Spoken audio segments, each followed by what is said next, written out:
Hey guys, welcome back. Another episode of the Moto Academy podcast. This is the #1 podcast in motocross. It is not. Absolutely, it is not. And in fact, it is, and we'll prove it to you because this episode is sponsored by Element. It is Element not. is an electrolyte drink mix. The best electrolyte drink mix, in my opinion. It tastes delicious. It has all natural flavors. Doesn't have any sugar. I like all of the flavors, which is quite nice. They just sent out a new seltzer to a bunch of subscribers that had used my code in the past. I was jealous because they all got it before I did. I did finally get it. And it's delicioso as well. It's got just all of the things that you need to hydrate and to retain the water as you're drinking water. I'm so surprised how many people that just straight up drink water and expect to be hydrated, especially athletes. It's not going to happen. You need sodium, magnesium, potassium, all the important electrolytes, and Element has it. Give it a try. I am obsessed with this stuff. I drink it morning, day, and night, 365, 24/7, zero exceptions. The only thing that changes is how much I mix it each time I drink based on how much I'm sweating and working out. It's amazing. Go to drinklmnt.com/AJCat330. And with that code, you guys can try 8 different flavors for free with your order. So that's drinklmnt.com/AJCat330. Support them. They support the channel. I am obsessed with their product or I wouldn't talk about it. Okay. Yeah, we're doing another episode. Thank you guys for listening. We brought Alley Cat, everybody's least favorite guest. She's back again. Also, she is wearing slippers that match the chair. I like this So fabric. if you're watching her angle and wondering why the chair has a part of it that looks like a foot, it's because that is her foot and it's a slipper. Not planned. It is literally exactly the same. Cool. I That's like this bizarre. fabric. What do you want from me? How do I look? How does everything look? Well, your sweatshirt blends in with the... Good Does job. it? I Yeah. was thinking that might be an Good issue. job, AJ. No, I'm just kidding. Okay. This is going to be a part 2 to the part 1 we filmed last week. Yeah, because part 1... Was good. But we didn't talk about what we were supposed to talk about in... I mean, we basically like... Just It got... was like an interlude. Yeah. Part 1 was an interlude. Do you Part remember 2 what it was even about? No. Like, how are we going to piggyback off of that one? Well, we're going to actually talk about what we were supposed to talk about, which was from 2015 and forward, just sort of a story, things that we did, things that were mistakes, things that were people can learn from. So that way you guys can learn from everything that basically we had to figure out by trial and error. And hard work. And determination. Just brilliance, just pure brilliance, especially on my end. So what I will say is that's how I intend this podcast to be with everything, is that I am not the authority. I am just somebody that has figured a lot of stuff out just by trial and error and realized in doing so that I didn't have much guidance. And I wish I had a little more guidance or something I could watch or somebody that I could watch that I trusted to be able to tell me all of these little things, whether they seem related or not, just to be able to climb the ladder a little bit, level up a little bit. And that's what I like doing. And I hope that I can be in use of in this podcast. I am not an expert in every single category, but I would never tell you guys something unless I didn't experience it. Yeah. Like there's nothing more annoying, right? Than when we post like that mortgage thing, and people, silly mortgage people or who knows if they're even mortgage people, think they're finance people, comment on there and try to like correct every little thing. Because the way that I explained it, if you say the 1st and the 15th, that wouldn't effectively do the 1 extra payment a year, although maybe it would. But you have to say bi-weekly. Right. It's the same thing. I was creating an example. And if you just call Wells Fargo, whoever you bank through, whoever your mortgage is through, and you just say bi-weekly, which you made it very clear that that's what it was in the post, they'll do it for you. You don't have to say the 1st and the 15th. People just want to complain. So. Yeah, or seem like an expert more so than the next guy. That's not what we're here to do. Just listen to what we say and take some nuggets away. We're here to just try and we're here to tell our story, and then hopefully in telling that story, it helps and can expedite your process, because I always say, like, I didn't begin to figure it out until I was 28 years old. I'm 30 now. Yeah. So if you guys can if you can save a little bit of time, or shoot, if you're 50 or 60 years old and you haven't really started figuring it out yet and you want to start figuring it out, maybe this podcast can save you some time. Sweet. Okay.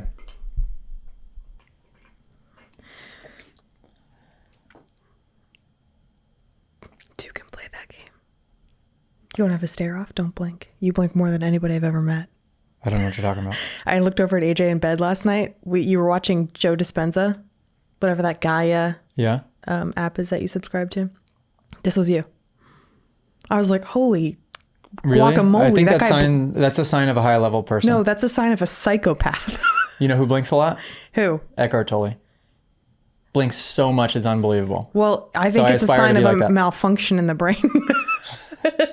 I think I blink a normal amount. No, it's actually concerning how much you blink. I was before I even said anything, I was like, oh my gosh. Really? I think it's because I'm processing. This brain is just processing just so many terabytes of information at one time. Oh my God, maybe that's why you have vertigo. The amount of times it made me dizzy. Anyways, really? Yeah. Okay. Well. So when did I move in with you? Where did this all begin? What year? Worst podcast ever. I tried telling you that it's definitely not the number one. Such a bad podcast. No, it's a bad podcast. It's your own podcast. Then stop pesking me. It's just the worst podcast because are you gonna make out with the mic? And not because of me. It's the best podcast because you need some chapsticks and mouth lubricant. I don't need chapstick at all. My lips are perfectly fine. Okay. I hate your sweatshirt. It's stupid. Your sweatshirt is stupid. The slippers are also worse than your sweatshirt. And your sweatshirt's you have pretty bow legs. And it looks like you're not wearing underwear. You're not wearing underwear. No, it looks like you aren't. Well, these are crotch shot.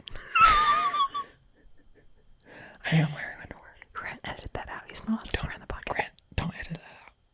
Also, I've had these.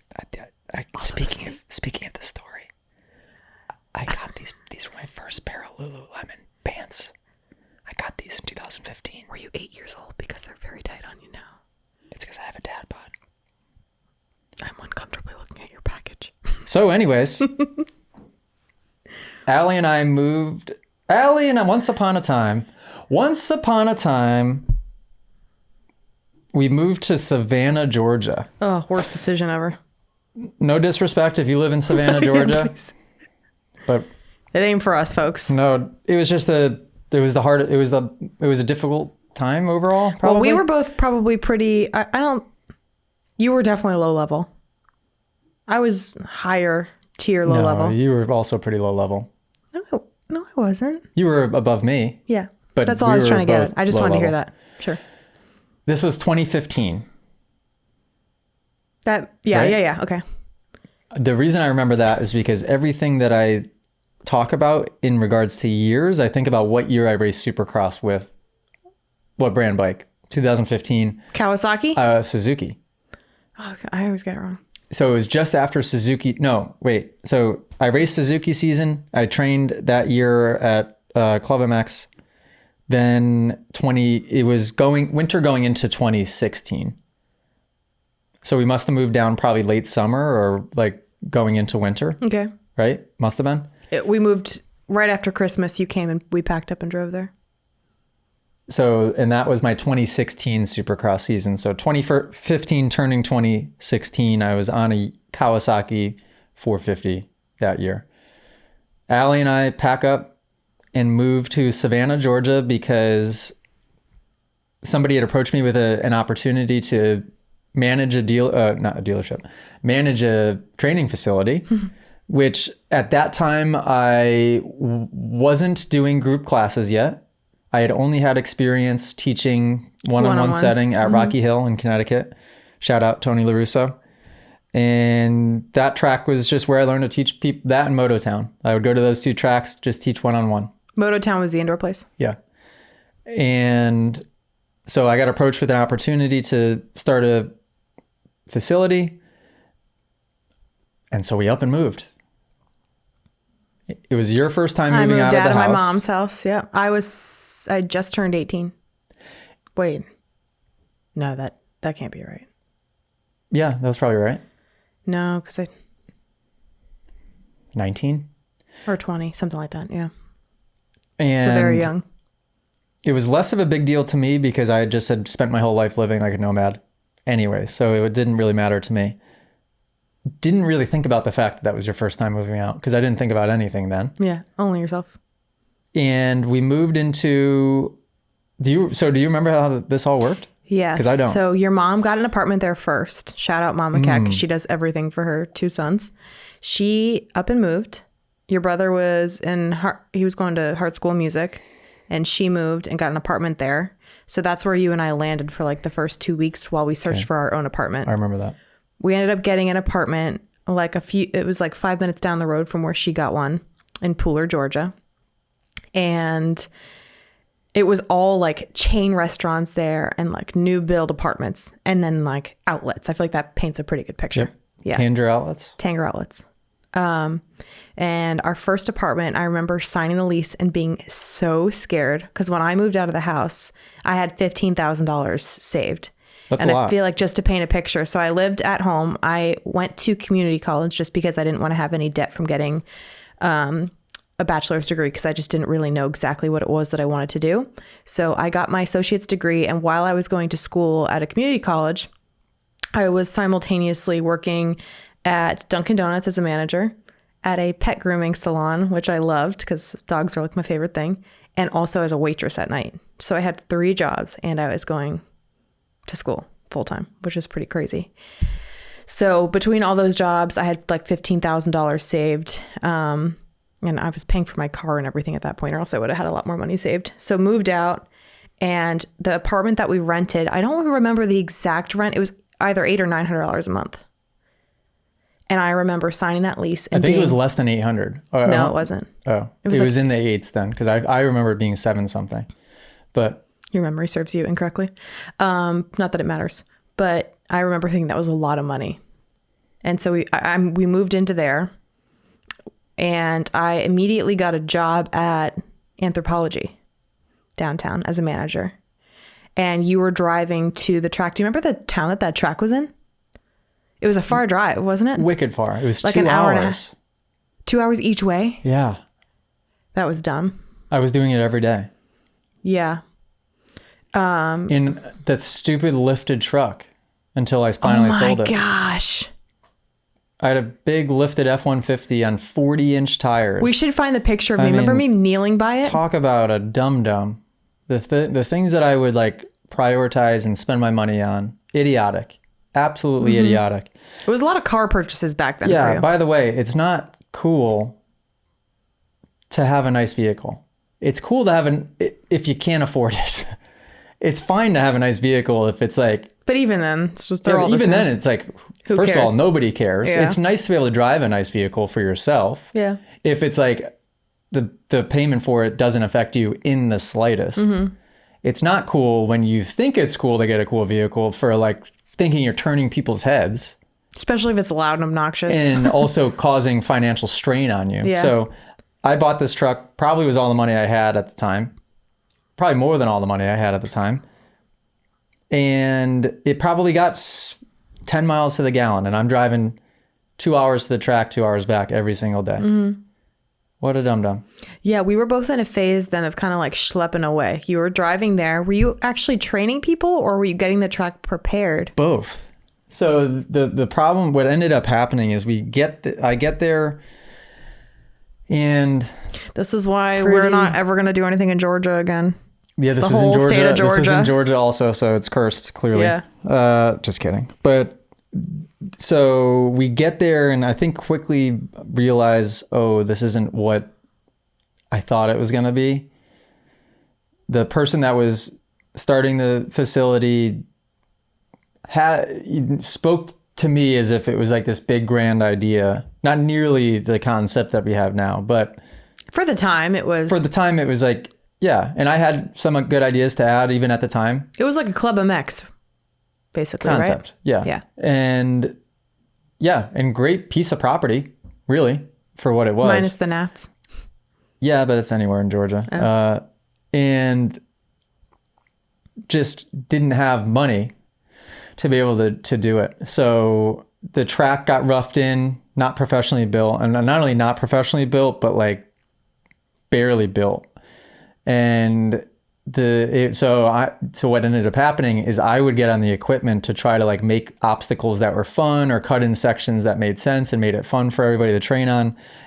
And I don't know how to run equipment. I'm the last person that should be on that equipment. So I'm on skid steers. I'm on all this stuff. Working for free, right?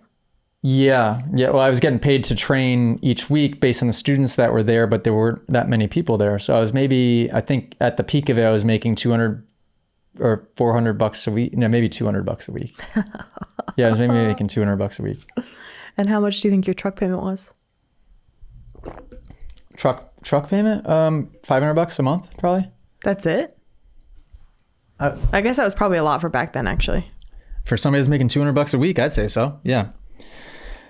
Maybe it was more than that. Maybe there was weeks that I made 700. No, I don't think so. Maybe $500 a week. I had a couple of those weeks potentially. Oh, I was thinking the price of the truck was $700 a month. And yeah, so I was just bummed because I'm like, in my head, of course, silly young kid. Also, I'm like, oh, this is it. This is the opportunity. Get down there. It's not the opportunity. I'm driving forever. I then sell the truck, get a Volkswagen diesel car that gets like 45 miles a gallon. Start as an Uber driver because you were trying to supplement the income that you were supposed to be making. Well, you skipped a step. Oh. The season starts, Supercross season starts. Oh, yeah. Because I'm riding every day with the few students that are there, I'm actually in really good shape. And I didn't ride Supercross because we didn't get a Supercross track built like I had hoped. Mm-hmm. So I'm riding this beat up, rough outdoor track with these kids every day, getting really fast and getting really fit. Supercross season comes around. Jeremiah was my mechanic that year. Shout out. And I just start making main events right off the bat.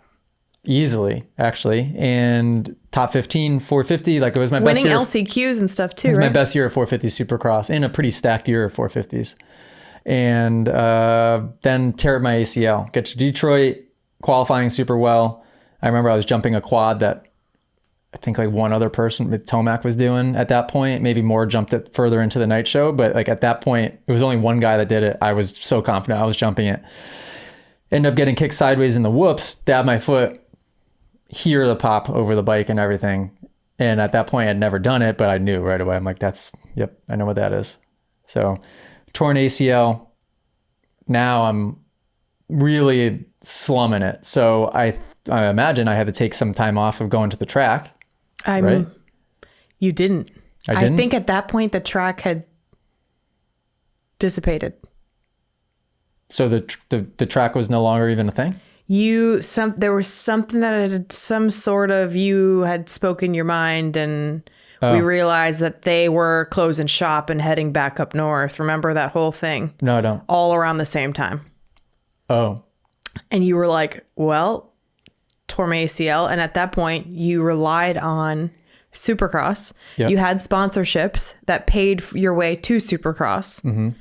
But you made your money from Supercross. And what would you make a race? Like $2,000 a race, maybe? 1,500 to 2,000, yeah, something like that. So at that time, that was a lot of money per week. You were making $6,000 a month, let's say, maybe a little less before tax. For the few months that Supercross was racing. So right. Yeah, I tear my ACL, must have stopped training at the facility at that point. So you weren't making $200 a week. But I kept racing. And I finished the season out, just kept making main events. Did you? Still had a really good rest of the season. Oh, yeah, that's when I started riding with both feet on the pegs. Huh. Yeah, finished the rest of the season riding with both feet on the pegs. It did really well. But yeah, then I ended up with a brand new BMW. How did I end up with that stupid BMW? I think because the Volkswagen broke down. And you were angry. And I brought it for them to like fix whatever it was, and they were screwing with me and they weren't fixing it. And I'm like, oh, I'm going to show them. I'm going to go across the street and buy a new BMW. I remember you showing up. You called me and pulled up in the little town square in Savannah. And you were like, come outside. And I saw it and I was like, what an idiot. I specifically remember because the payment's like what? Your mom has it now, but it's like $4 something a month, $480 or something. Yeah. And I was like, what are you doing? I'm pretty sure that Jetta was paid off. You bought it in cash. And then you just decided to go, which, by the way, a brand new car to lease, that's a luxury vehicle. So stupid. So stupid. So what do? Start Ubering in it. No. Oh, Oh gosh, you don't. You skipped a step. You were Ubering in the Jetta. 100% not. I was Ubering in the BMW. I'm positive. I'm 100% positive. I swear on Bear, you were Ubering in that Jetta. You're wrong. It was in the BMW. I'm 100% sure. 100% sure. 100% sure. People must think my laughing, like at the times which I laugh, are so odd if they're not Tear watching. my ACL. Oopsie daisy, buy a new BMW. Start Ubering in the BMW. You're missing a very important piece. What now? At what point did you get the said ACL surgery? After the season. You got the That's when I bought the BMW late BMW. in the summer. So at that point, then I started. So you're Ubering that. missing the whole thing that spun the Moto Academy into action, which was getting your surgery, being Yeah. down and out, Yep. also on the pain medication that they prescribed you. Hydrocodone. Shout out. No, there's young people listening. And you got what I would say addicted to it. Chemically addicted to it. Yep. Yeah. And you were relying on it. I didn't actually. Let's clarify that because it's an important detail. I took Sure. it for the appropriate amount of time that somebody would after an ACL or surgery, which It's not necessary at all for the, surgery. the time that they tell you to take it. I don't didn't even need need it it. for that long, but I was like, oh, they told me to, so, and I was loving it. So I kept taking it until that bottle was gone. And when I stopped that bottle, my body for sure was chemically addicted to it. So it like shows you how quickly your body gets this. addicted to that type of stuff. But what it did is the opposite that it would do for most people, in that it made me hyper productive, hyper creative, in the zone. It's supposed to Yeah. like make people couch potatoes basically, and probably. Well, you had that phase. You bought an Xbox. Don't forget that. but for less And then than you a week. returned it. Yeah. I think less than a couple days. I don't know about that, but it kind of did what it normally does to you for some time. And then you were thinking, how am I going to make money? Because back home in New England, where you would normally go for the summers, you would be training at Rocky Hill. And so now you had to make income in the summers because you weren't going to have that here. In Georgia still? Mm-hmm. So you started Ubering. Which car that is in, we could probably argue till the next century, but But how long did I Uber for? My memory of that was like a couple weeks. I would say 2 months at most. Yeah. Okay. I think it was less than I that. think it was like July and August. Okay. But while you were on the hydrocodone, you came up with like the whole concept of AJ Catanzaro X Moto Academy, right? Did I say that right? Don't know the name of it, but yep. AJ Catanzaro Moto X Academy. Okay. Thank you very much. I just wanted to throw the X where I wanted to put it, okay? AJ Catanzaro XXX.com. That's when I came up with the concept of AJ Catanzaro XXX.com. I'm going to have to check that out later. So, yeah, created the website, created the logo, the whole thing of like, yep, I'm going to start traveling, doing group classes. Like, why not? I could do that. Booked the first few of them. Nothing, no genius stuff happening at the time, but it was definitely. It was the beginning of you I created it. creating a business. Yeah. And like very base level creating a business. Yep. And I remember sweating it so bad for those first few classes, being almost 100% sure that they weren't going to sell. And I can't remember where they were. I want to say one of the first ones was at Tomahawk. Early days, definitely It the had first to have 5. been because that's where you met my boss, my Yeah. future boss. One of the first 5 to 10 traveling ones was at Tomahawk. And I don't know how Tomahawk popped up on our radar. I have no idea. But it sold well enough to like, the first few sold well enough to give me hope that, oh, okay, I think that this could be a thing. And I had no idea what was going on then. But I guess to give myself some credit, those previous years, 2013, 2015, 2016, were spent running a business essentially of like creating my Supercross campaign, creating a budget, bringing on sponsors, sticking to said budget. Yeah, because in those years, how much were you raising for sponsorships? I think my Supercross budgets 30 or 40,000? more. My Supercross budgets would be 50 or 60,000. So I was raising a good amount of money for like a 18-year-old, 19-year-old kid to be figuring out how to get sponsors, which was a whole stressful thing in itself. And then, yeah, paying mechanic, to flying myself, a mechanic out to the races, like coordinating all of it. I was doing all of it. Mm-hmm. So I had a lot of it figured out, and I just didn't really, I was never intentional enough to realize what I was doing. Mm-hmm. And then even when I started AJ Catanzaro Moto X Academy, I didn't even know I was starting a business. I just started. You did. Did I? You did. You have to give yourself more credit for that. I don't know if I did. I remember dropping you off at that little stupid Savannah airport, Savannah Charleston, or what was it called? Savannah something, for your first class. I don't remember where it was, but I remember dropping you off and being like, oh gosh, I hope it goes well. Meanwhile, while we lived in Savannah, I was a manager at Anthropology full-time, and then I worked those 2 restaurant jobs at night. Remember, there was like the fancy one and then the cool one downtown that was like an old bank. And then like a couple, so this must have been in like July or August, simultaneously when you were Uber driving, I met someone who I really liked and we clicked with, and they were hiring at those new apartments downtown. What were those called? Mariner Grove? Yeah, Mariner Grove. That's funny that you remembered. Mariner's Grove it was called. And they ended up recruiting me to work as like a leasing consultant for this new apartment complex. We ended up moving there because we got like half off the rent, and they were nice for that time period. And I remember being so excited because I got like a $200 or $300 bonus every time I leased an apartment. I was leasing them like hotcakes. I was a good little sales girl. That was a dangerous area though.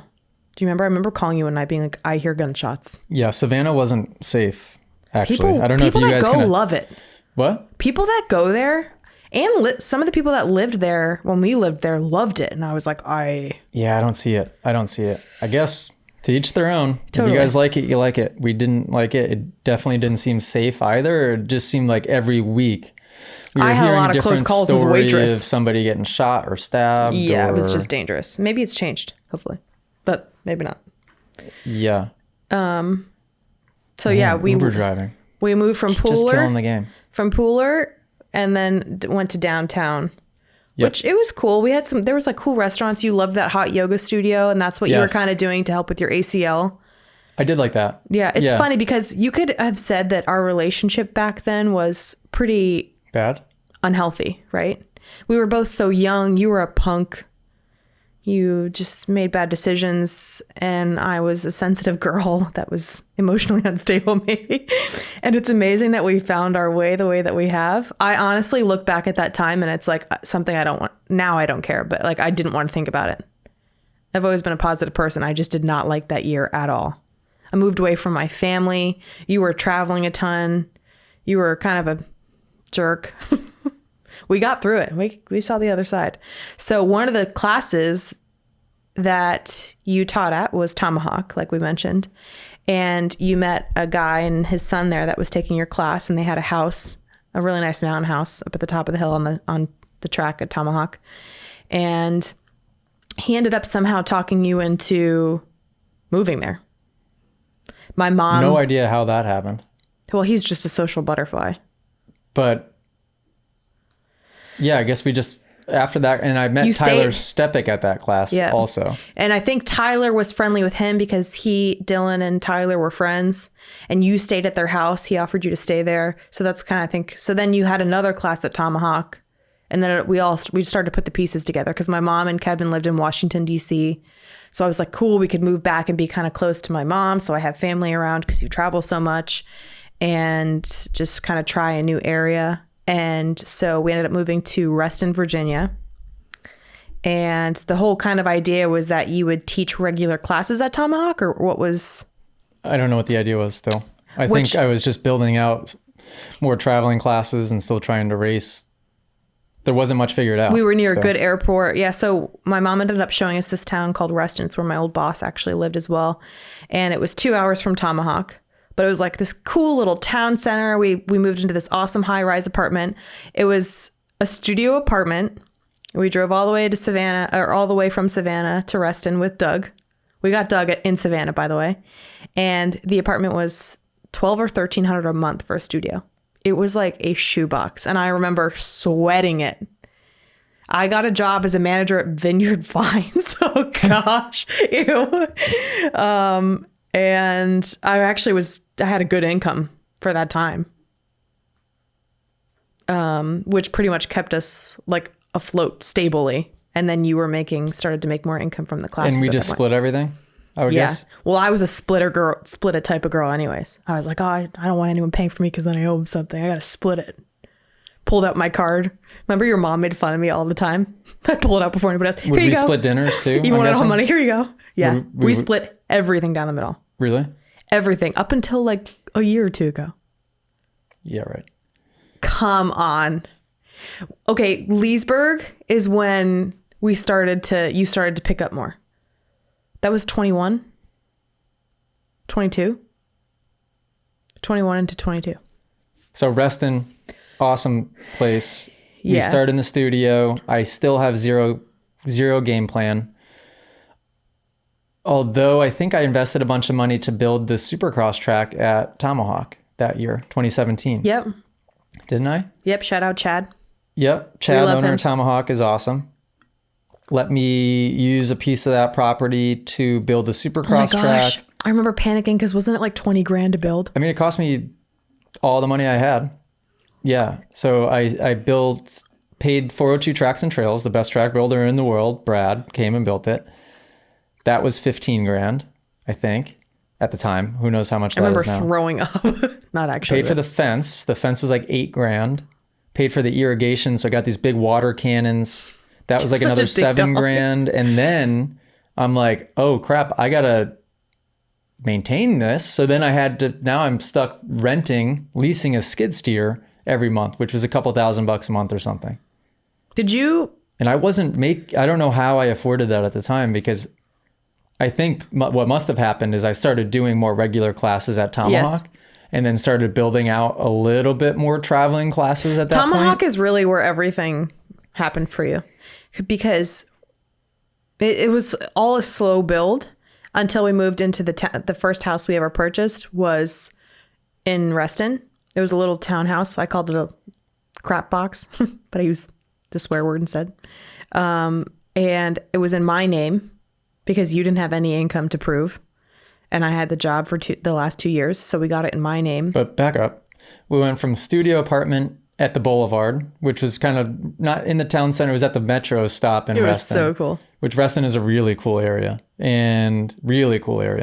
I'd live there again, would you? Yeah. I mean, Northern Virginia is one of the best places in the world to live. And studio apartment, then went to 1-bedroom apartment. Don't know how much that was. That was like... None of these were that expensive. That was like $1,500. Then went to... Did we go to a 2-bedroom apartment? Then we went to the penthouse, 2-bedroom, 2-bath with the fireplace. Remember Bear? It had the big windows, and we were in the corner, so our bedroom looked at somebody else's bedroom, and they had a cat. Oh yeah. And the cat and Bear used to growl and hiss at each other. How much was that one? That was $2,200. It was? Or $2,500, something like that. Wow. So yeah, basically, if you look back, I guess at the storyline, the trajectory, it was a pretty steady progression. And what was odd is that, and maybe backwards about it, is that the spending and the commitments to spend came before the income. Which, isn't that odd? Fast forward to the conversations that we have now, when you roast and toast me about being anxious about your spending, that is literally all where it stems from. Is you spending money that we didn't have and taking huge risks. Yeah, but there's something to be said for the bigger picture. It worked out, but at the time, make more, spend more. It's almost like spend more, make more. Yeah, which is kind of like your logic now. Unfortunately for me. Yeah. Unfortunately. Because it forces you to then get creative to keep up in your game. Like to fire under your ear? Not necessarily. Don't do that, guys. Don't do that in a desperate way. Like there were certain points that we didn't do it in a desperate way, but there were certain points that we did it in a way that didn't make sense. And then as we went, it started to make more and more sense the way that we did it. So yeah, we progress up through at the apartment in the Boulevard, which we love. The Boulevard for what it was for an apartment place was awesome. I would move back there in a heartbeat. That was so much fun for dogs and for kids. We could walk to the hiking trails. We could run on the WOD, which was like, how many miles is the WOD? Long enough. Like over 50 It was miles. awesome. So I do all my road bike riding, all We my could mountain run to biking. Lifetime, the gym, which was the best gym Lifetime, ever. the gym was amazing. I would do night mountain bike rides right from the apartment with a group that would go out in the mountain bike trails that were right there. Yep. It was very cool. We were starting to make friends. Like we just had a really good sense of community there. And then we bought our first place in Reston. Mm-hmm. Could throw a baseball almost from the penthouse to the townhome that we bought. It was how much? 438? 425 or 430 or something like that. And that was just on my income. In what year was that? That would have been in 2019. 2019? December of 2019. So what happened in 2018? 2018 was the Boulevard still. Boulevard still, 2018. We lived at the Boulevard for like 2 years or something. What was I doing for racing in 2018? Not much progression happened on my end. The year that you built the Supercross track when we first moved was 2018, right? That's the year you thought you were so fast and you went in so confident. Yep. But you weren't nearly as fast as everyone else around you. No, I was. It was a mindset thing? Yeah. Gosh, that sucks. Because that was the most I'd ever seen you train. Yeah. Was the year that you had your Supercross track built. Gosh. You were riding by yourself in the freezing cold. In hindsight, it was such a good trajectory, even just from the racing end. So yeah, I have the Supercross track built. Barely able to afford all the stuff, but this Supercross track was sick. It was great. And basically, I just told them, build the biggest set of whoops that you've ever built. Built 2 huge sets of them. Build me a full set of whoops into a Dragon's Back, because I remembered at 2014 St. Louis, which was one of my best races ever, they had that. And I thought it was such a cool obstacle that you never see and it's very difficult. So I wanted that. I said, I want a huge tire tap obstacle, something that I can, big 353, I can jump up and tire tap. Built that. And then did I have another recommendation? So it ended up just being a very technical track to ride. I train on it basically by myself. Tyler Steppick did some riding with me on it. Addison Emery came and did some riding with me on it, who was another privateer. And that was basically it. So I was almost kind of by myself. Had arm pump surgery that year. I'll never forget that too. So I started training in he was all in, guys. August or September. I started training early for Supercross. Then I got arm pump surgery maybe in October or November. October. And it's pretty quick recovery. They go in orthoscopically. The heal's quick. I was back on the bike within 7 days, I think, from getting the arm pump surgery. I went to the doctor that does it on all of the guys. Where did you fly to? Twin Cities Airport, which is Midwest somewhere, right? Yeah. Same and doctor you that flew does home. I'm signing the paper as I'm getting there, about to get the surgery, and in walks Jace Owen, who was my teammate 2 years before. I'm like, what are you doing here? And he goes, what are you doing here? And I get the arm pump surgery. Then after arm pump surgery, oh my God, I felt invincible. I felt completely invincible for the next 45 days. Couldn't get arm pump if I tried. I could ride the track, and I was in great shape, and I had been riding for 3 months leading up to that in the Supercross track. I felt like I could go out and win. I felt unbelievably good. At one point I was doing 30-minute motos on the Supercross track just because. Hard 30-minute motos, which people do not do that. And then what happened is the arm starts to heal, scar tissue starts to build. I wasn't doing proper stretch. I wasn't doing anything right to try to keep my arms good.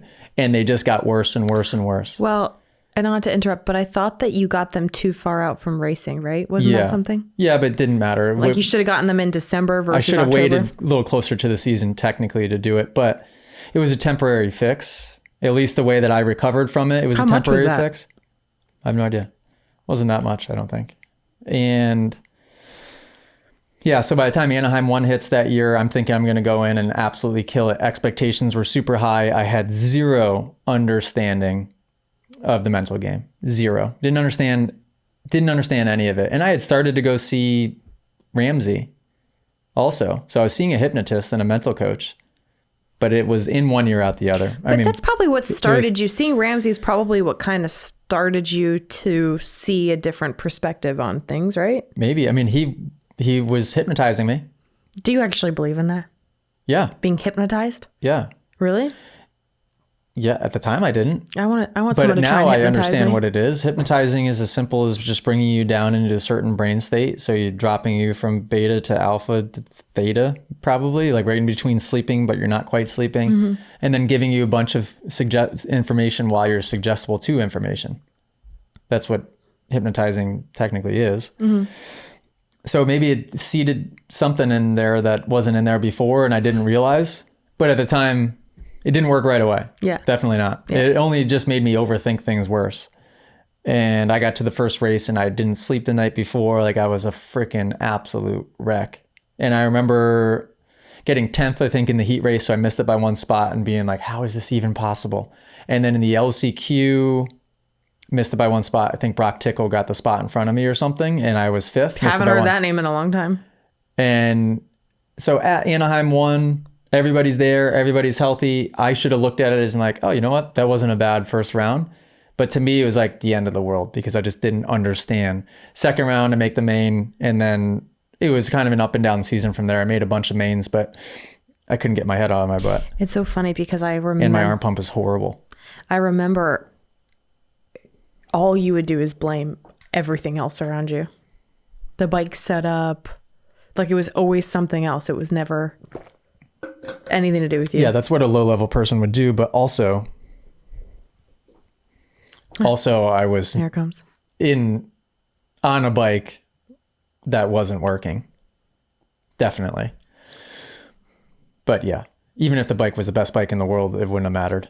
Just from somebody that hardly watched, I'll be honest, I hardly watched. It made me nervous, like in those early days, and didn't really have any interest in it.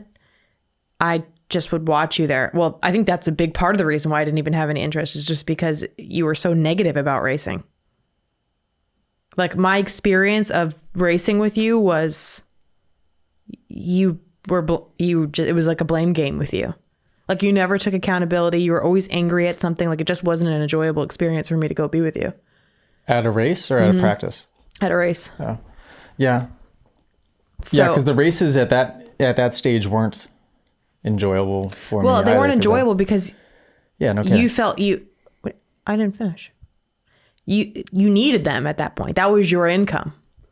In the early days of you doing classes, like you needed that. You relied on that. That was like your life. Racing was your life.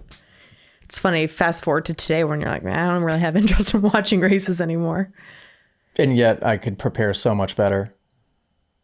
It was my life, and yet I still half-assed it. Mm-hmm. Oh, that's... More than half-assed it. Yes. And up until last year, you half-assed it. Which is crazy. And it's funny to hear. Like, I always heard Rob or other people around you, people in the sport, say, oh my gosh, AJ has so much talent. AJ has so much raw talent. Yeah, but that's well, I mean, I've said this a million times. That was the problem. Obviously. As to why you half-assed it? Yeah.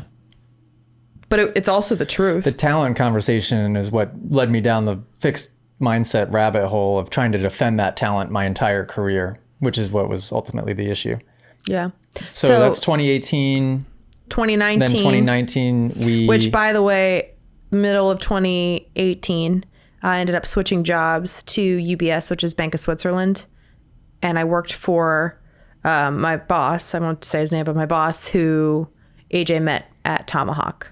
So they kind of became our friends. He hired me onto a wealth management team, and I started making really good money and just had a good, steady job. And I was introduced from one of our clients who was a mortgage broker at Wells.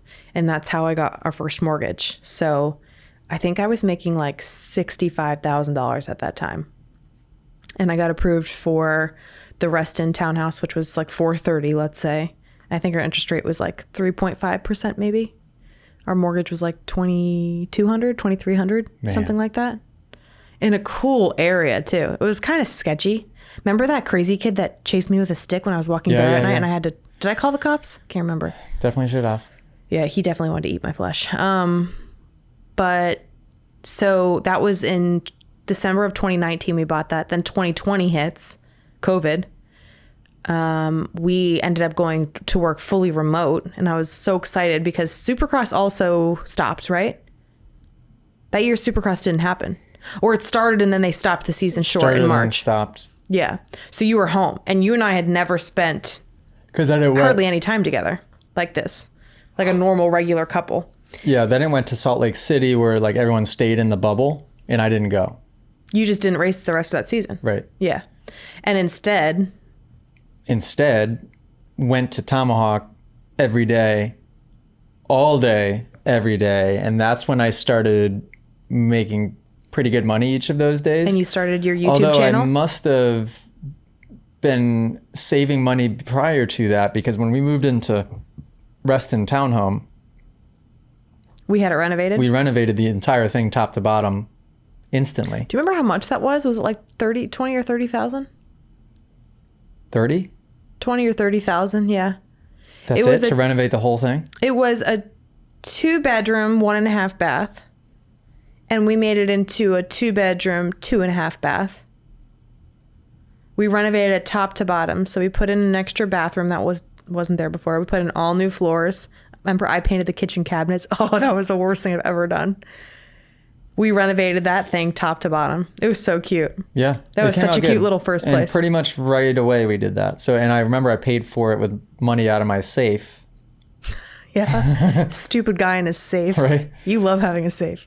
So that happens. Then COVID happens. Then I just ended up having opportunity at that point to start training in private, semi-private group settings.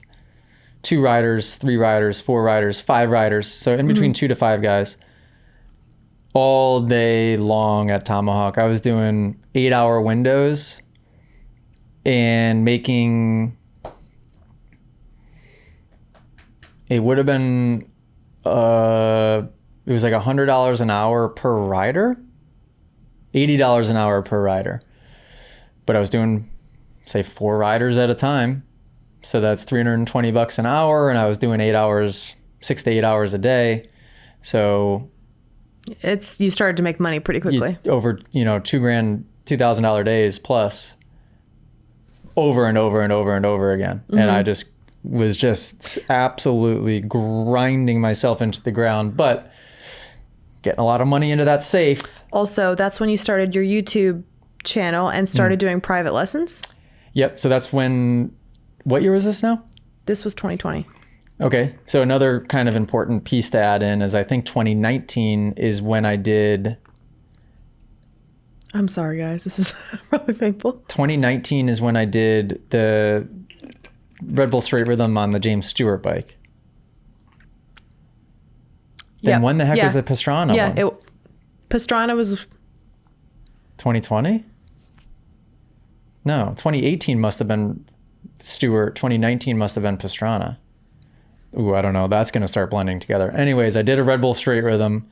The reason why I say that is because that was my first YouTube video ever, I think, was the James Stewart tribute video, which I think has since got 1 million views or whatever. It did pretty well, which it should have. It was an amazing video.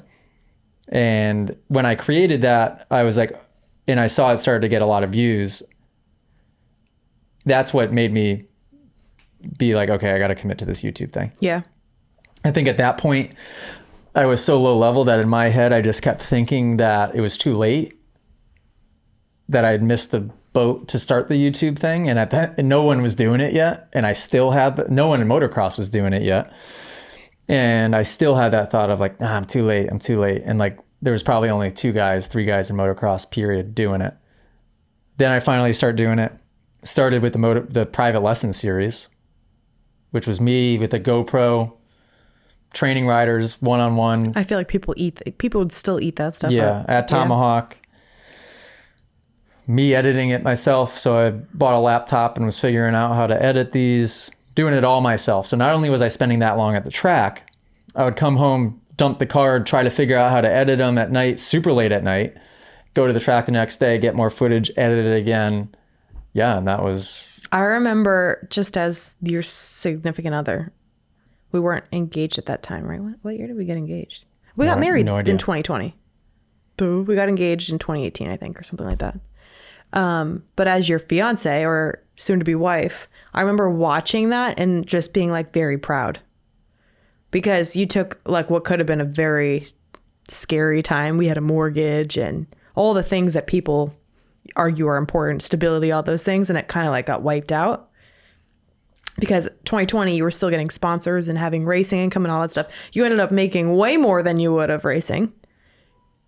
You were home more. Don't cry, Millie. You were home more. Like, I remember I'd make us like margaritas and you'd come home to dinner cooked every night. And it was just like so cool to spend that much time with you. We grew a lot as a couple. I mean, previously to that too, but especially that year. And yeah, you had a lot of growth that year. A lot of growth. So fast forward, we started as a couple, we made, for us and for a lot of people, probably a lot of money that year. We ended up making a lot of money. So it was Christmas time, we decided to drive out to Leesburg. Since I was little, like I played The Sims just to build houses. On weekends, when my parents would allow me on the family computer, I'd pull up Zillow or Realtor.com, whatever was around back then, and I'd show them houses all over the world. And I would pitch them as to why we should move there. And I'd show them like all the features of the houses, just like Really? weird stuff. I've always loved houses and interior design. It's like one of my favorite things. And so naturally, even though we had just bought our first place, I was already like still just dreaming about other houses, which maybe is a bad quality. I don't know. But I think also at that point, I had decided that we were going to buy a house a year. And I don't know what made me... No, I don't think you were there. I hadn't decided that yet? No. Oh. This one was me. And so working for a bank. Oh, wait, hold on. Also in 2020, something huge happened to me. I was at Bank of Switzerland with our team, and we decided to move to Wells Fargo in May. So basically what happens with a move like that is, let's say we have 500 ultra high net worth clients. We moved to Wells Fargo and we couldn't tell them ahead of time that we were going to Wells Fargo. So basically you go and then you have to cold call all your old clients at the old bank and say, we moved, would you like to come with us? And it becomes like this huge time consuming game of trying to get all of your clients to come over with you to the new bank. Guess what? Me and my team, we got like all but maybe 4 people. And we were bonused huge based on bringing everybody over. So I was making, for a 25-year-old, buttloads of money. Do you remember me coming home? Buttloads of money. I don't remember. Crazy. And so I had moved over. You just kept getting big checks, right? Huge, yeah. Like I think I was 25 and I made 150 grand that first year. My base salary was like 70 maybe or something like that. Is that bad to say? Yeah. And I had an associate's degree and I was like never good at math or anything like that. I was just like, I was good at my job. My team liked me, especially as like an HR person. I was really helpful for that team. It's just funny how you describe that as huge money, even still. I think that's huge money, even still. Yeah, that's funny. I don't think that's funny to other people probably listening. I think that's a goal for a lot of people. Yeah, but I feel think very people proud can of that, raise okay? their thermostat. Yeah, no, that's great. Definitely shoot for the stars, but Yeah. that was huge for me. Also, can I just say this real quick? No. I was looking for that jersey for forever yesterday. And it was hanging there? And it's been on that Lovely. hanger. Lovely. So I was making more. So naturally I was like, oh, we could probably afford more now. So go on Realtor.com and I see this beautiful townhouse. It's in a gated golf course community, has a gym and a pool and walking trails and a big park for Doug to run around, and you could kayak on the river, and it was on the Potomac River. And I was like, oh man, AJ, it was $619 it was listed for. And I remember thinking that was so much, but this is also simultaneously at the same time when rates were at an all-time low. So they were like anywhere from like 2.1 to 2.7%. And I remember you showed me the listing and I think I just shot it down. Don't waste my time because we'll never get approved for that much. You just weren't really interested. It was moving further out of the city, which everyone's like in that area is like, oh, you don't want to move past Reston or whatever out towards the country. We drove out to it and it was the coolest thing ever. I remember it was around Christmas time and there was like someone dressed up as a Santa pushing a wine cart selling wines, and it was decorated like if I were a little kid going into that neighborhood, I'd be like, oh my gosh, I want to spend Christmas here. It had a clubhouse where you could eat and overlook the river and people golfing. And it was the coolest thing ever. We walked through it with our realtor, Casey, and we were like, all right, well, we need this. We absolutely need this. And we ended up putting an offer, and we were against cash buyers, which we said on the last podcast, and we got it. We went back and forth a little bit, but we said no inspection. That was something that set us apart from the cash buyers. And we were like 10 or 15,000 over what they had offered. So they accepted our offer. And we actually still have Reston at this point? Still have Reston. And so we had asked. This was still just under you. Correct. So this was about to be the second home in my name. Hold on, I'm getting to all that. Okay. So we had asked my dad to borrow money. We had like 80, between the two of us, we had 80,000 or 100,000 to put as the down payment. And in order for us to get this house with using just my income, we had to do two things. We had to put down, I think it was a little over 20%, something like that. So we had to put down $120,000. We didn't have all of it. And I also needed to rent out our Reston townhouse, which was the home that we had owned at the time. I had to rent it out for more, or for equal or more than the mortgage payment. So basically, it's a great way to start obtaining rental properties, especially if you know the area that you live in is desirable and is in need of rentals, more rentals. Because in that area, it was just a lot of apartments and there weren't a lot of nice updated homes that were available to rent. And not only that, but there was none. And we had a really affordable mortgage. So it was kind of like a win-win for us because we could rent it out for more, which helped my debt to income ratio in order to purchase the next property. So let's say our mortgage was $2,200. I think we ended up renting it for $2,700. So we were making a little cash on it each month. Found somebody so quickly, the nicest couple, Steve and Ashley, I think their names were. Yep. Rented it out to them. So once I had that lease signed and in my hand, I sent it over to Shap, who is our mortgage guy at Wells. And that literally put that debt like poof into thin air. Like I didn't have that debt on my sheet anymore. I thought it was all but 25% of it.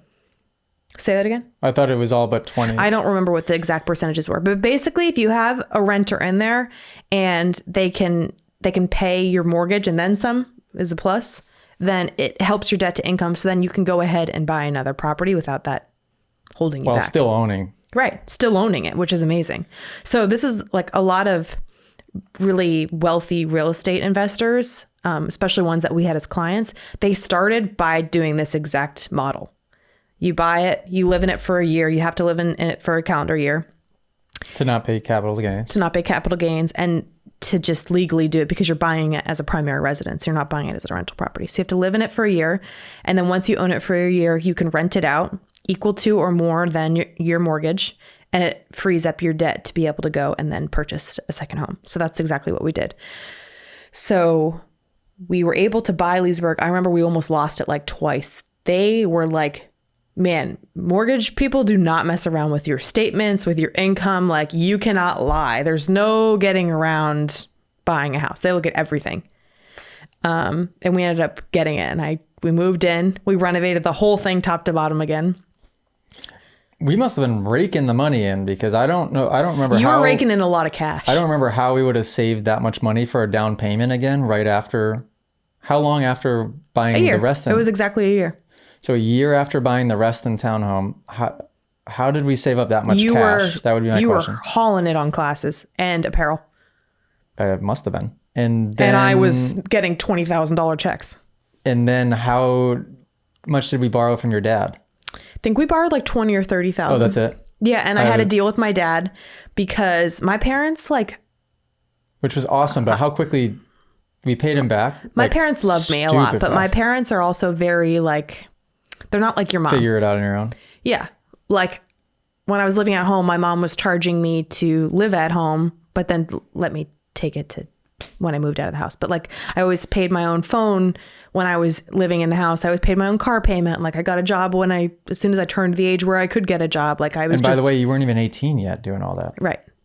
They were just big on responsibility because of my mom's upbringing.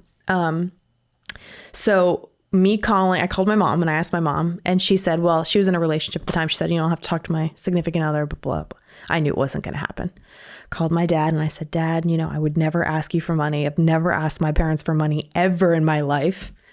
And I said, we really want this house. I know it's a good investment. I know this area. I've done all my research. I know we can afford it and then some. Would you mind borrowing this for lending us this money? And I said, and I'll pay you back interest. Can't remember what the interest was, 2.5%, or I don't know. I did interest on it. So, and I said, and we'll pay it back to you in 6 months. Well, we ended up paying it back in 2 or 3 months. Yeah. And I still gave him, it was like $2,500 on top for interest, which I think is kind of a lot. Yeah. He told me not to, but I did anyways, because I don't like owing people money. And so, moved in, renovated it. And renovated it right away. Not all of it. We sanded the floors on the main level. Yeah. It was all kind of like a slow renovation throughout it. Not really. Within a year. Within a year. Within 6 months. Every couple of months we did something. Every room in that house. We did the floors top to bottom. It was a 3-floor I painted the whole house. Oh my God. Remember the thumbtack guys? Redid the whole kitchen. Redid all the stair banisters. Redid a full master bath redesign. Which was sick. Do you remember the All of thumbtack the guys you bathrooms hired? got redone. The painters. Oh yeah. That was scary. AJ hired these guys off a Thumbtack to paint. They were like kindergarten painters. It got more on the ceiling than it did on the wall that they were supposed to be painting. Carpet, trim, everywhere. Holy They messed cow. everything up. And they were scary dudes too. Yeah. We still own that one, by the way, because we sold the Reston townhome. Well, you're getting ahead of. Which was, okay, yeah, let's not fast forward too much here. So learning lessons through that. Reston, we timed it well on that. Like the interest I have rate, no complaints about any of that. interest rate was low enough to where it made it easy. That's where I feel bad for people trying to get started now. It's like their buying power.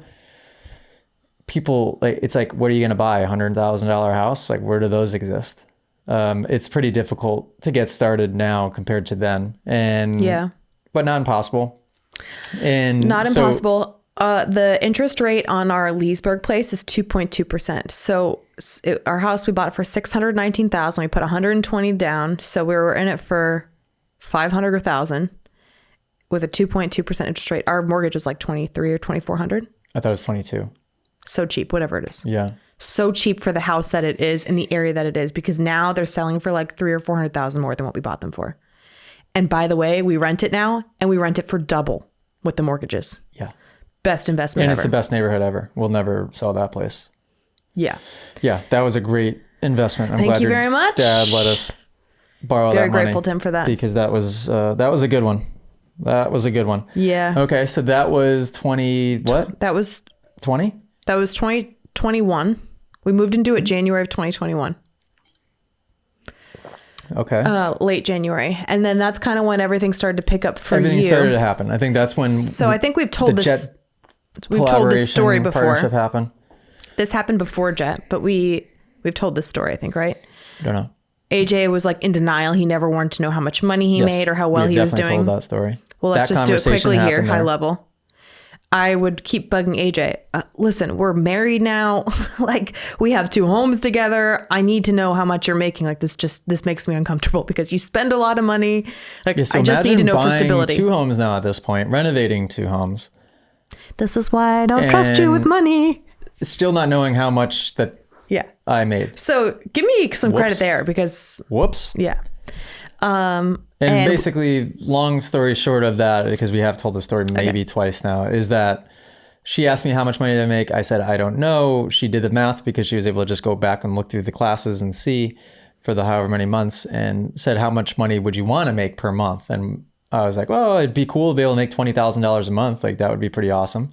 And I think the math that you did, I was doubling that. I was making $40,000 a month for the past 3 gross. months. Yeah. That was a gross number. Gross, so total income before expenses. And yeah, I remember just thinking, Giggling on the floor. Our this is like just when we moved into that townhouse because our mattress was still on the floor and we were sitting there giggling. Like, oh my God, are you serious? but that's what sparked in my head of like, okay, well, maybe we should start tracking this, 1. And also 2, something clicked in my head as in like, okay, well, that's interesting because I'm making double the amount of money that I would ever dream to at the time. And I can't help but to think that I'm just working too hard to earn this money. So it's not really worth it. Like, I got to get more creative. At that time, so you had the YouTube, you had the traveling classes, YouTube and was then you had making a lot of money. Patreon, right? Yeah. So I guess I should explain that. That was also a time where YouTube was making good money. So I was making 7 to 10 grand a month on YouTube alone, which now I make. That's where all the money, that's in hindsight. Now I get a lot more total views, especially when you factor in shorts. I have 3 accounts. One of them has 130,000 subscribers. Another has 30. Another has 25. We have 3 language channels. So, and in total, maybe I'm making $2,200 a month. Now. Then I had one channel with, I just was getting started and was making 7 to 10 grand a month. That's how we justified hiring cameraman Cam. Yep, because I started with the GoPro that I bought for $200-$300. Then I upgraded to a Canon G7X, I think is what it was. So it was That's the vlogging camera. Yeah, what all your girly vloggers Yeah. would use. Still would use the GoPro, obviously. And then that segued me into being able to hire cameraman Cam, which was right in the 2020 timeframe. He filmed our wedding. He started working for you for 21 Supercross, I think. Man. Yep. And then it all started to happen. It snowballed. Pretty quickly. Like it ramped up quickly at that point because then I was able to sell. There was something in my head and I don't know how this even happened. The dirt bike channel guy? No. There was a couple things that happened. One, I messaged Jet on Instagram and asked if he wanted to do a class. Responded right away and said yes. 99.9% sure that was Lucas. But Lucas responds back on Jet's account and says yes. End up doing a class at Spider MX. Sells out immediately. And everybody shows up to it. Dazzy, I want to say Hunter even came and went. I want to say Jet's mom was there at some, like everybody went. And it was sort of like, we're like testing this guy out to see.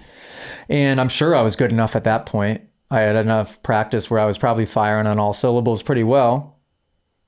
And they took it serious enough. And Lucas probably had an idea of like, oh, there might be something with this. So that was the beginning of that. It didn't all happen right away.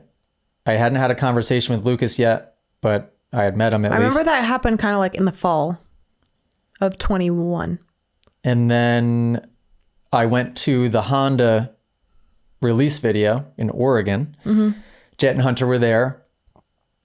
We shot a bunch of epic videos that came out from that trip that did really well. Not surprising.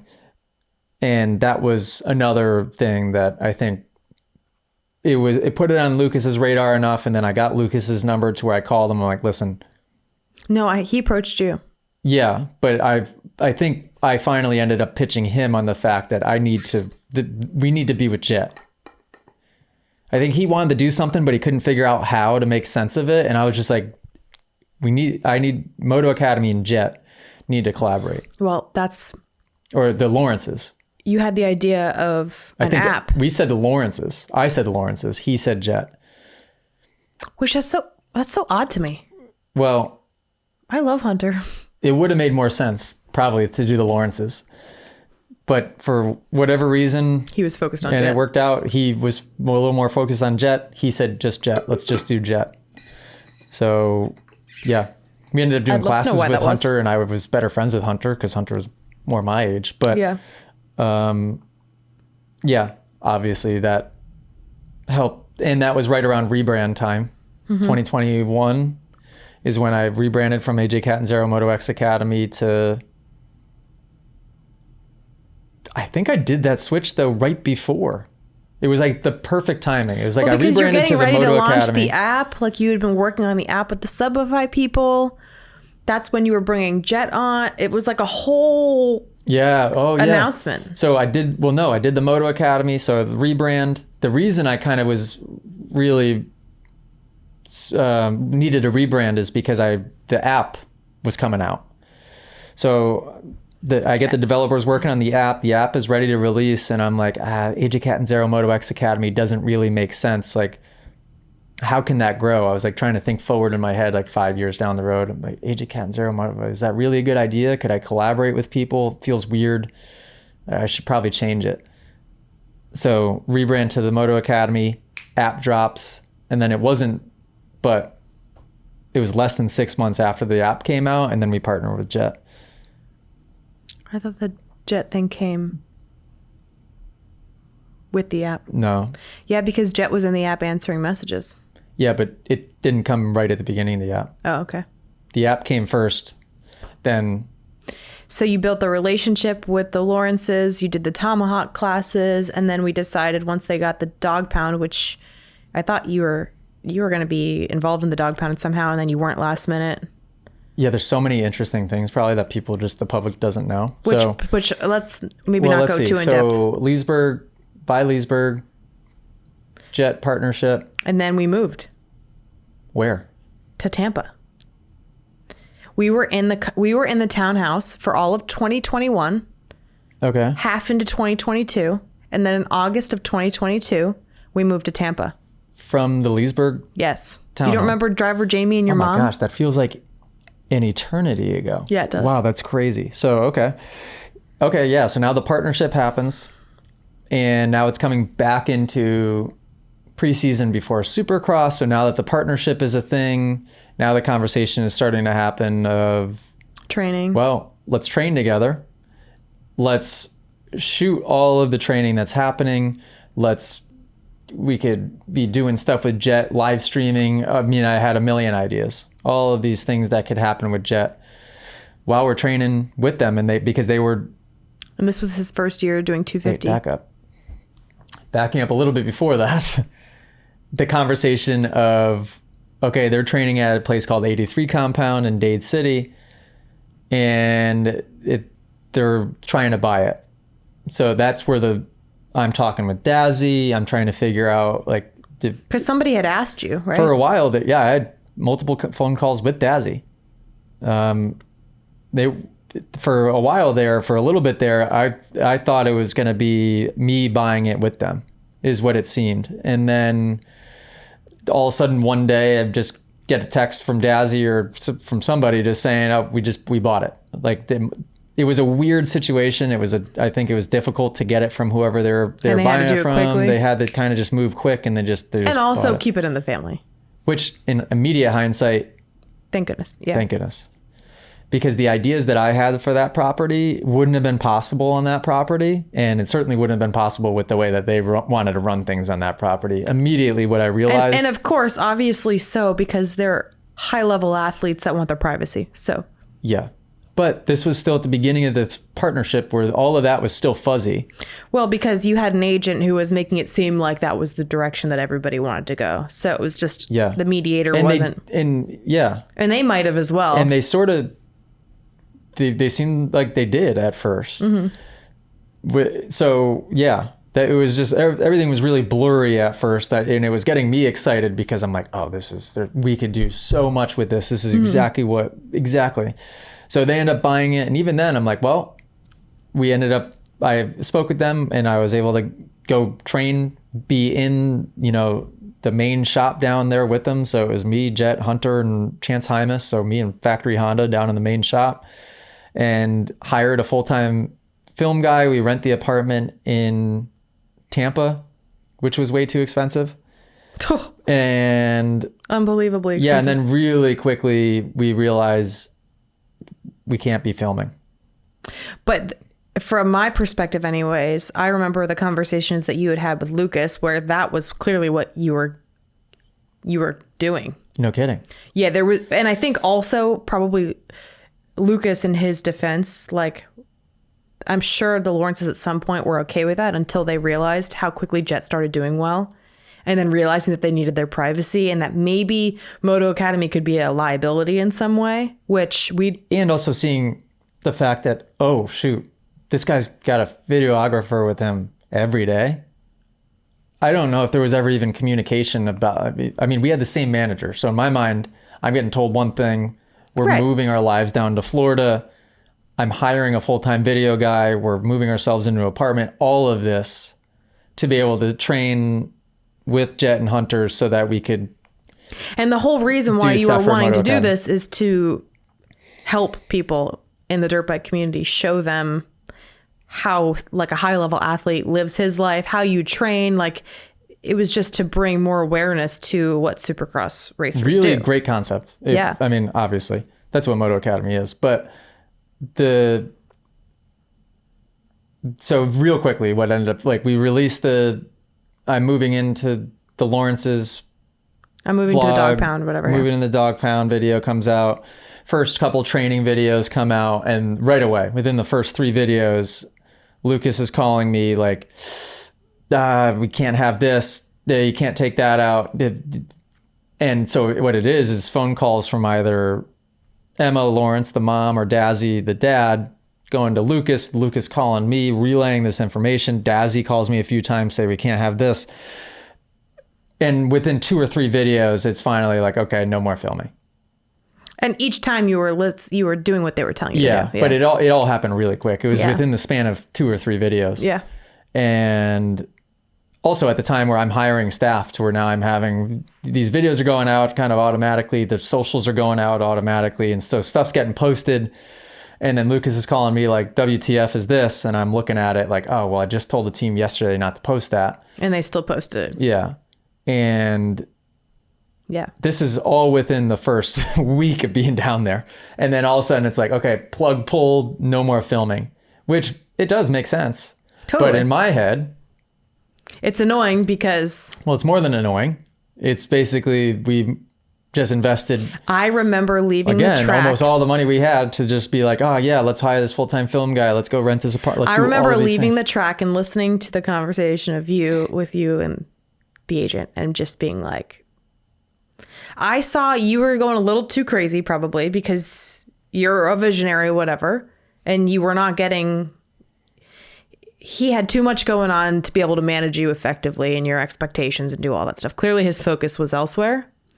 So I was just seeing what was happening in the way that you were being treated, not poorly, but just not the priority, obviously, because you didn't make him as much money as Jet does, clearly.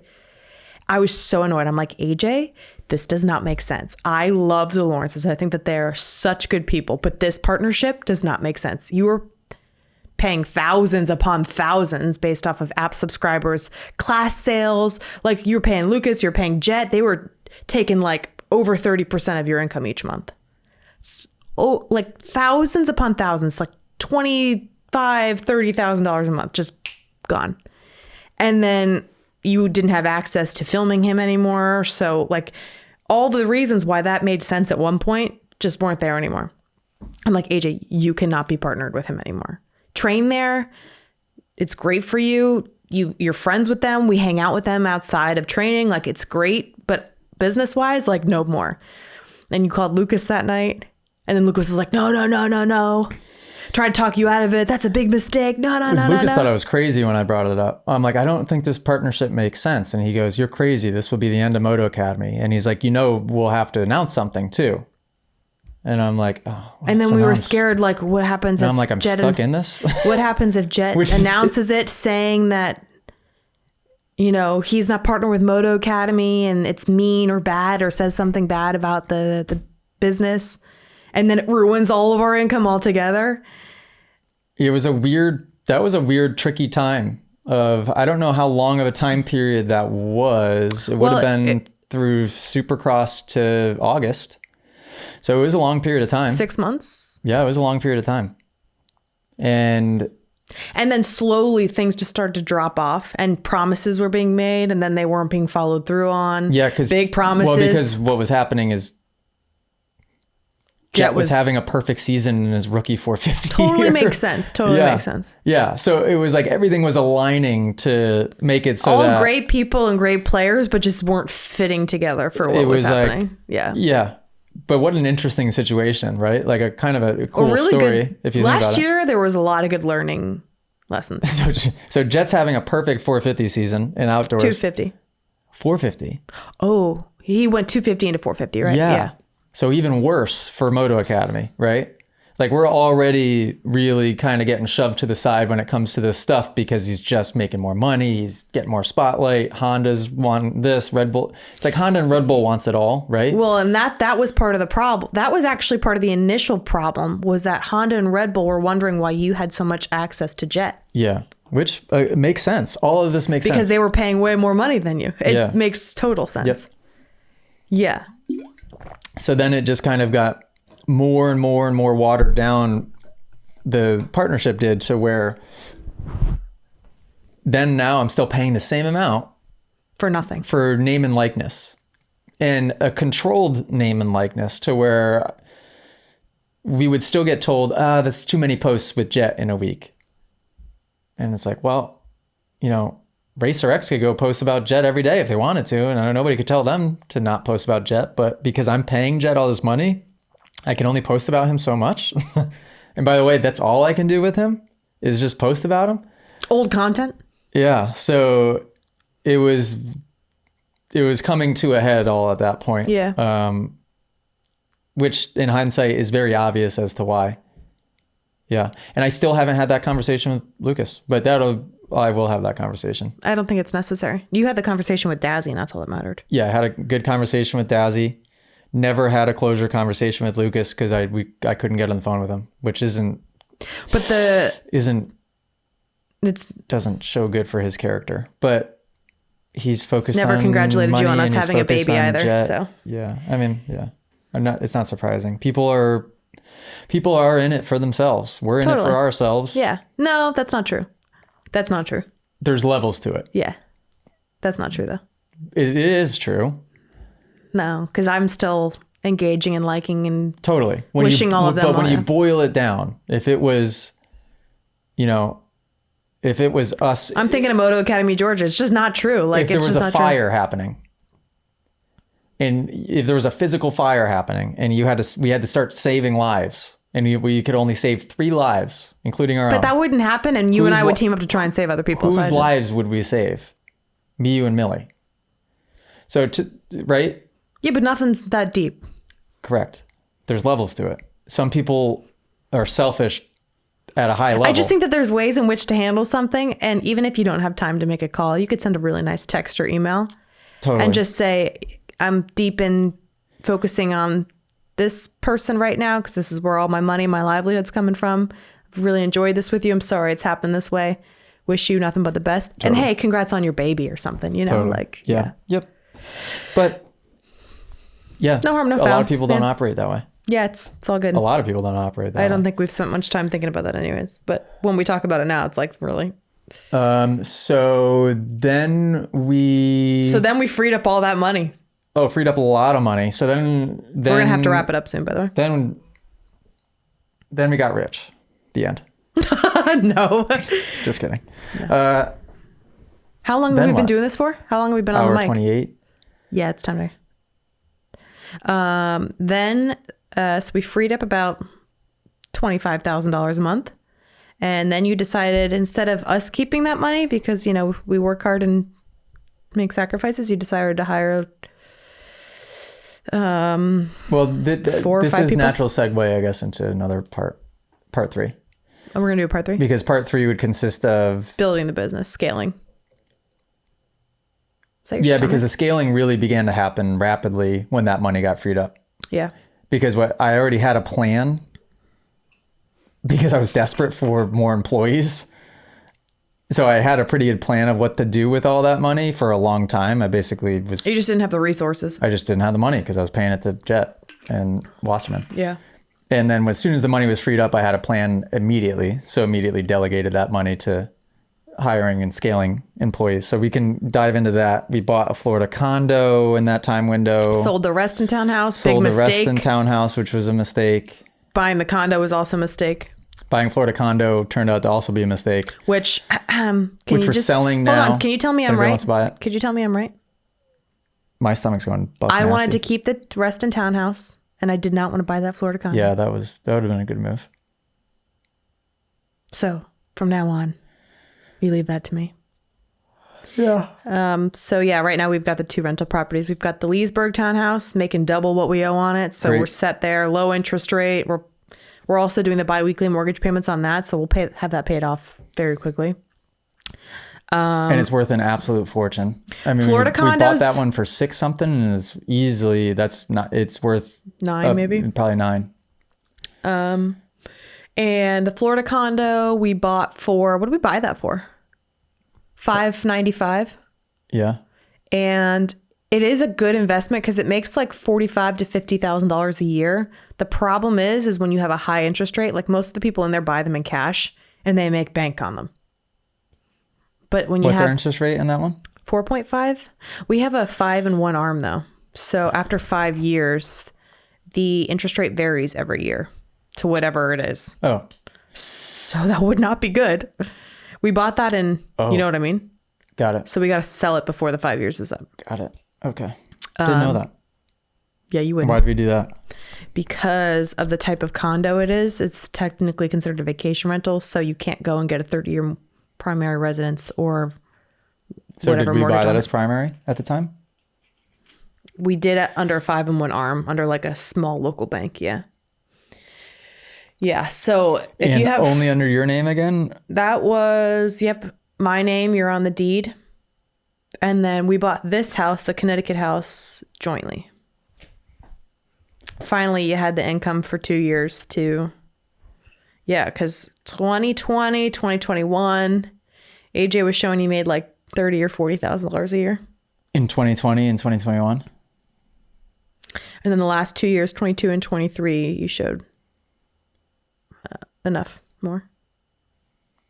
But it was really my income.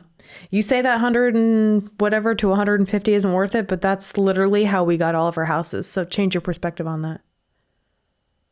So basically, I got 2 houses in my name. So if you ever divorce me, I've taken half. Give me half. that's not how it works because I'm not Give me working. half. I got a baby and I I'm want not half of working. it. Just give me half. All right, I want to get back to my baby. I'm hungry. Want to go to Hopewell? Yeah. Okay. Okay. Time to eat some food. Shout out #1 podcast in motocross. Thank you to the Dicks and balls. There's 6 people Real still GP. listening. Dawson 401, Ball 328, local A class. Madison, Shout out Madison. new member, active member, Jay Stuck.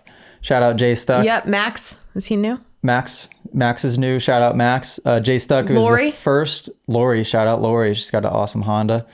Jay Stuck was the first person in the app to complete 100 lessons. Wow. Earned a Badge. custom badge for Go doing Jay so. Stuck. So shout out Jay Stuck, and I don't even think he was an OG.